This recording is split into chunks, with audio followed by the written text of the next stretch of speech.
Hi there, it's Marcus Bussey here at the University of the Sunshine Coast. I've invited Sam Wilcox, a past student of mine, to come and, I guess, tell us how it is that she maintains her optimism in a time of some uncertainty, at least, we'd have to say, and confusion. I've known Sam for at least 12 years, I think, and I've seen Sam expand her world in ways that many people wouldn't have. You haven't taken the ordinary path, you've been on the road less travelled, Sam. Absolutely. Yeah. And so for me, as I was talking just before we started this video, I was telling Sam that from my perspective, I've seen her curate her life, and I'd like to know what sort of values have driven her to do so. Driven you to do so. I don't want to talk in the third person. So yeah, if you could just take us on a little journey, essentially the values that underpin your world, some of the one or two little examples for us, for the listener, would be great, and ending up on optimism sort of thing, and how you manage to sustain that. Okay. So over to you, Sam. Great. Okay. Well, hi everyone. I'm Samantha, or Sam. Yeah. I am very happy to be here today. And we were speaking a bit before this about synchronicity and the funny things that happen. And it is funny that you've called me in to talk about values, because just recently I've been in a beautiful discussion with a Maori brother called Te Hira, and we've been talking about ngangako pai, which is the virtues of the heart. And so it's been a great journey for me to think about the value of unconditional love, okay, and then there's 6 virtues or values that sit around that, and behind us there are 3 compelling sort of inspirational values, impressive values, and the one behind is compassion, and then here is understanding, and then here is courage. So that those values of compassion, feeling compelled by passion, that's what's really led me forward. That's what brought me to my very first 3rd year course in my first year of university. Yep, I remember. Because it was called Sustainable Futures. Yep. And to me that just sounded so interesting and important, and I thought that's what I want to study, not knowing that it was a 3rd year course. But you did well enough. I did well, yeah. I had a great time, and that sort of helped me follow through on my journey, just following what brings me passion, what I'm inspired to do. So that's the 3 values behind, or virtues, and the 3 in front of us.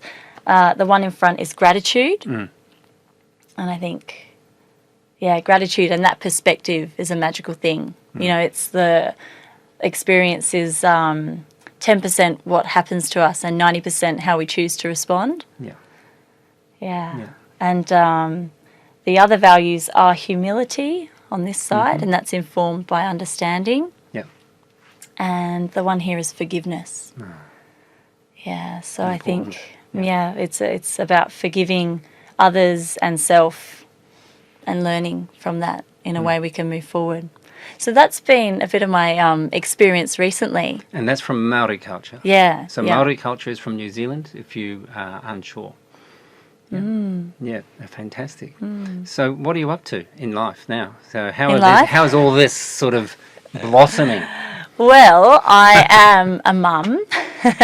So I've got four children, 2 stepchildren or soul children, and 1 angel baby who guides us from realms unseen. Yeah.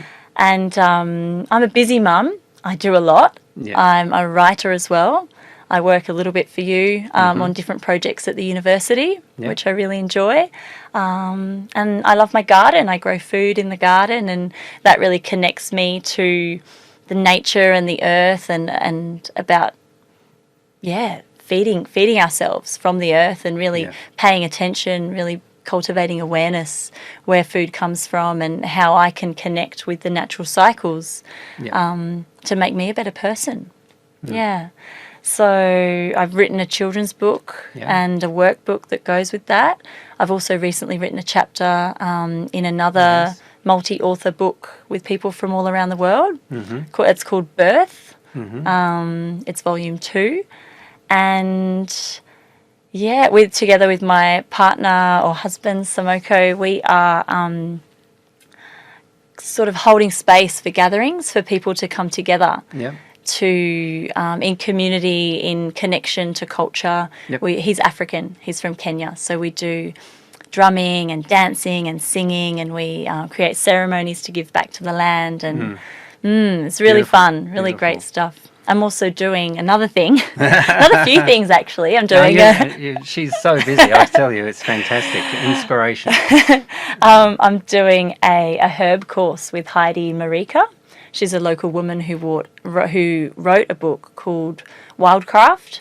And so we're learning all about herbs and how to collect them and use them for medicine, for balms, for tinctures and things like that. And really journeying with the spirit of the plant, not just the scientific properties. She's also fascinating and links all these scientific studies about how these plants can help people. Yeah. So that's another course, and I'm loving. See, COVID's brought all these opportunities to do online courses. Yes. So I've been taking those opportunities. I'm also doing the ULab.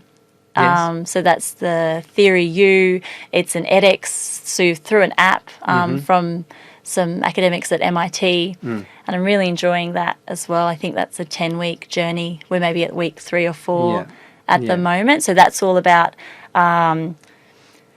sort of futures in a very Theory present. U is quite futures oriented. Yeah. So I'm really enjoying it. It feels like a lot of the best bits of futures in a very practical way of applying it to the now. Yep. The co-sensing, the presencing or the pre-sensing. Yeah. And just it's basically about deepening into the present moment and listening with our whole self, with our whole being.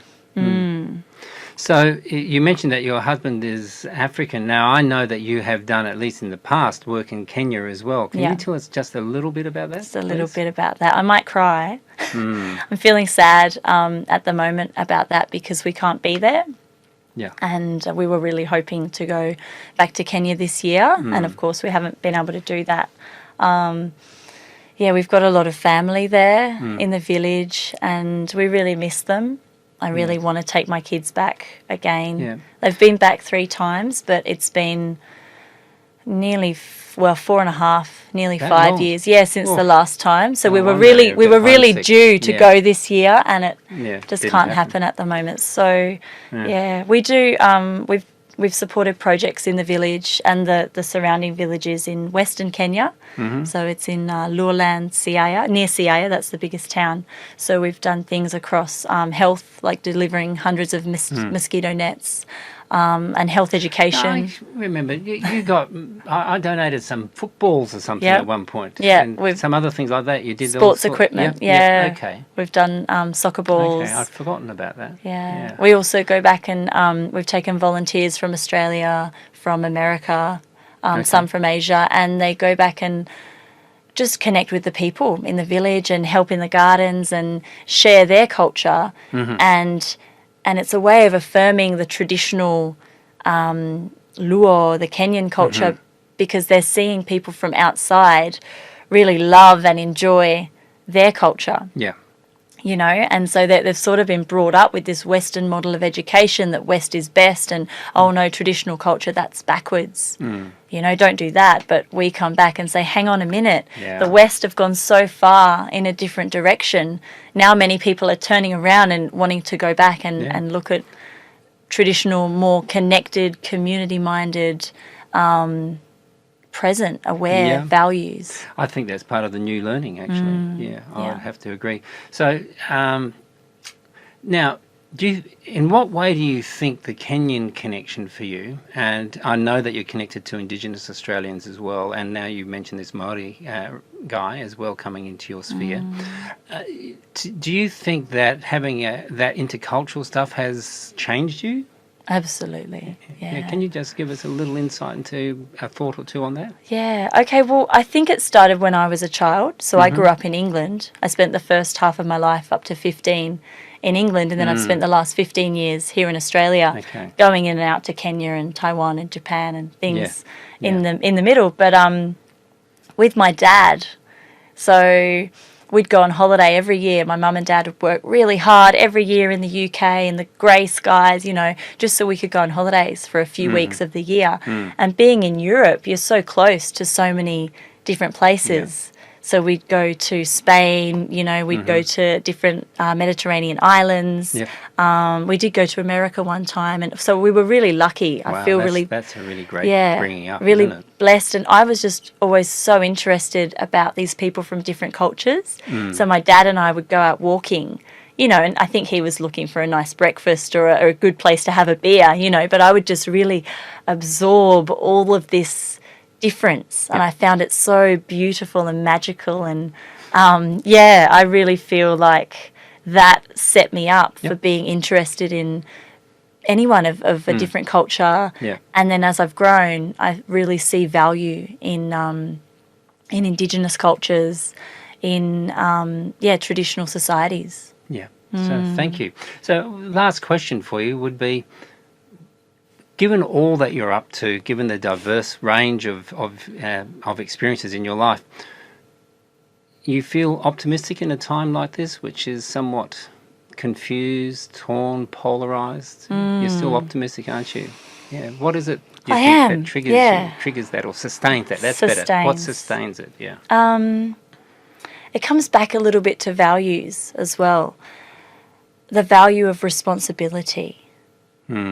So it's positioning myself and seeing that I am me in this line of people, you know, my ancestors before me and my children after me, and I'm alive at this moment right now. I'm getting goosebumps. And I have a responsibility to be the best person that I can be, to do the best I can for future generations. Beautiful. So in a sense, and I've often felt this, that we're ancestors actually of the future, which is a really powerful thought. And it provokes all those beautiful values that touches on that you spelled out for us at the beginning. So I want to thank you very much, Sam. Thank you.